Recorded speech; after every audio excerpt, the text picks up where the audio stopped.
สบายดีโดนแล้วบ่ได้กินซุปหน่อไม้แบบบ้านเฮาพี่น้องมื้อนี้ก็เลยจัดเนาะซุปหน่อไม้ก็มีหน่อไม้ตุ่มหั่นนะพี่น้องหน่อไม้ทงหั่นนะเอาทงหนึ่งเนาะแล้วก็สิซอยเอาส้อมคูดๆให้มันเป็นเส้นแบบนี้แล้วก็ไปต้มให้มันจืดประมาณ30นาทีนี่แหละ30นาทีผ่านไปหน่อไม้จืดได้ที่บัดนี้ก็เอาไปทอกเอาน้ำมันออกเนาะแล้วก็สิไปต้มใส่กับน้ำยะนางอีกเพื่อเฮาอยากได้ให้หน่อไม้มันอ่อนนุ่มเนาะผู้ใดบ่อยากต้มใส่น้ำยะนางก็เอาไปซุปเลยก็ได้แล้วก็ล้างอีกประมาณ2-3น้ำนั่นแหละแล้วก็ล้างแล้วก็เอามือบีบเอาน้ำส้มมันออกเนาะเพราะว่าหน่อไม้ตัวนี้มันจะส้มเด้ถ้าว่าเฮาล้างบ่ได้นะเนาะเฮาต้องล้างบีบเอาน้ำส้มมันออกมันเป็นแบบหน่อไม้หน่อไม้เขาจะต้มแล้วนะขายคือหน่อไม้ดองแหละพี่น้องถ้าว่าเฮาล้างบ่ได้มันก็สิให้ซุปหน่อไม้มันออกส้มเนาะบีบเอาน้ำมันออก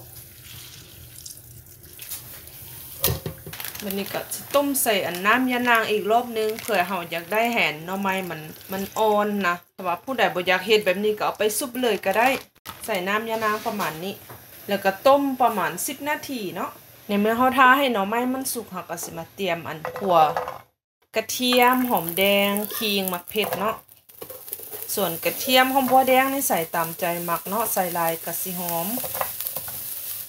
แล้วก็ใส่มักเผ็ดลงไปมักเผ็ดนี่ใส่ตามใจมักคือการมักเผ็ดใส่หลายเนาะคั่วจนมันหอมจนมันสุกพุ่นละนี่คั่วให้มันสุกประมาณนี้ได้แล้วต่อไปก็เช้าไปตให้บ่ให้มันมุนละเอียดลายพี่น้องให้มันเป็นยังเป็นหยาบๆยังเป็นต้นนะเดี๋ยวตำพอให้มันมุนละเอียดประมาณนี้เนาะหยาบๆแบบนี้ได้แล้วตัวนี้ข่อยสิคั่วมักงาเนาะเม็ดมะงาในใส่ตามใจมักเด้อเดี๋ยวคั่วประมาณนี้ได้แล้วแบบนี้ก็เอาไปตำพอให้เม็ดงามันแตกบ่ต้องตำให้มันละเอียดหลาย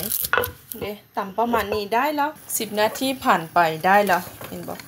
หน่อไม้เฮาก็สินิ่มอ่อนดีบัดนี้ก็สิตักขึ้นแล้วไปซุปเลย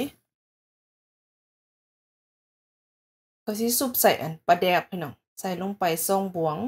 บ่กินบ่ใส่ก็ได้แป้งนัวนี่ใส่เครื่องบวงกาแฟหมักหลายใส่หลายเด้อแล้วก็ใส่เกลือลงไป1บวงกาแฟปลาแดกเค็มก็บ่ต้องใส่เด้อใส่เครื่องที่เฮาตำไว้ลงไปหลังจากนั้นก็คนเนาะให้เครื่องมันเข้ากันดีโอ้ยยังร้อนอยู่คนให้เครื่องผสมมันเข้ากันดีบัดนี้ก็ชิมเบิ่งรสชาติเนาะมักจืดมักจางมักเผ็ดก็จัดไปแต่สำหรับข้อยที่ปรุงนี่พอดีกินพี่น้องนัวเผ็ดหลังจากนั้นก็สิใส่เม็ดงาที่เฮาคั่วไว้เมื่อกี้ลงไปแล้วก็ใส่หอมป้อมลงไปหอมบัวหอมปีสุผักนี่ขาดบ่ได้คือหอมปีพี่น้องหลังจากนั้นก็คนให้มันเข้ากันโอ้ยหอมเม็ดงาพี่น้องหอมผักหอมปีคนเครื่องผสมมันเข้ากันดีก็ได้ละพร้อมเสิร์ฟพร้อมกินแล้วบัดนี้เบิ่งก็สิเพิ่มเม็ดงาลงไปเรียบร้อยพี่น้องซุปหน่อไม้อาหารบ้านๆเราไปเฮ็ดกินมื้อเด้อสำหรับมื้อนี้ขอลาไปก่อนพบกันในคลิปต่อไปถ้ามักก็กดไลค์ถ้าเจอก็กดแชร์ให้ได้เด้อจะไม่ลืมบ๊ายบาย